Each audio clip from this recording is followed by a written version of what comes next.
പഴമ കൊണ്ടും പാരമ്പര്യം കൊണ്ടും തൃശൂരിലെ തന്നെ വളരെ അപൂർവ ശാസ്താക്ഷേത്രങ്ങളിൽ ഒന്നാണ് കുന്നത്തുംകര ശ്രീധർമ്മശാസ്താ ക്ഷേത്രം.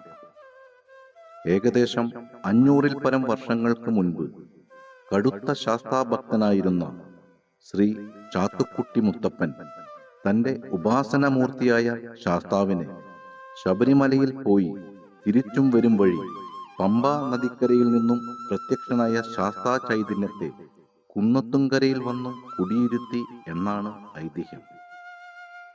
പൊതുവെ ശാസ്താക്ഷേത്രങ്ങൾ കുന്നിൻ മുകളിലും വനപ്രദേശങ്ങളിലുമാണ് കാണാറുള്ളത്.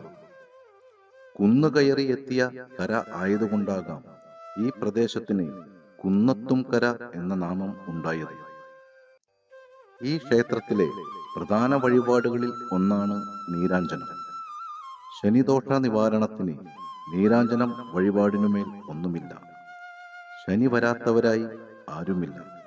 മാത്രമല്ല, ദുരിതശമനം, മനഃശാന്തി, ആയുരാരോഗ്യത്തിനും നീരാഞ്ജനം വഴിപാട് കഴിപ്പിക്കുന്നത് ഉത്തമമാണ്.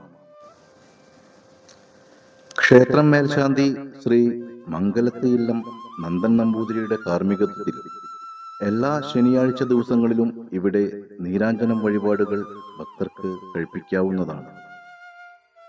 പ്രധാന ദേവനായ ശാസ്താവിനെ ആരതി ഒഴിഞ്ഞ ശേഷം ശ്രീകോവിലിന് ചുറ്റും 4 പ്രാവശ്യം വലം വച്ച ശേഷം ശാസ്താവിന് അഭിമുഖമായി ഈ നീരാഞ്ജനം വഴിപാട് സമർപ്പിച്ചാൽ ശനിദോഷം ഇല്ലാതാകുമെന്നാണ് വിശ്വാസം.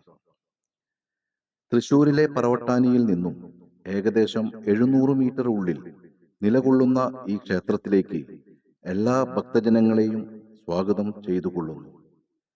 എല്ലാ ഭക്തർക്കും നന്മയും മനഃശാന്തിയും നേർന്നുകൊണ്ട് കുന്നത്തുംകര ക്ഷേത്ര ഭരണസമിതിയുടെ നന്ദി, നമസ്കാരം.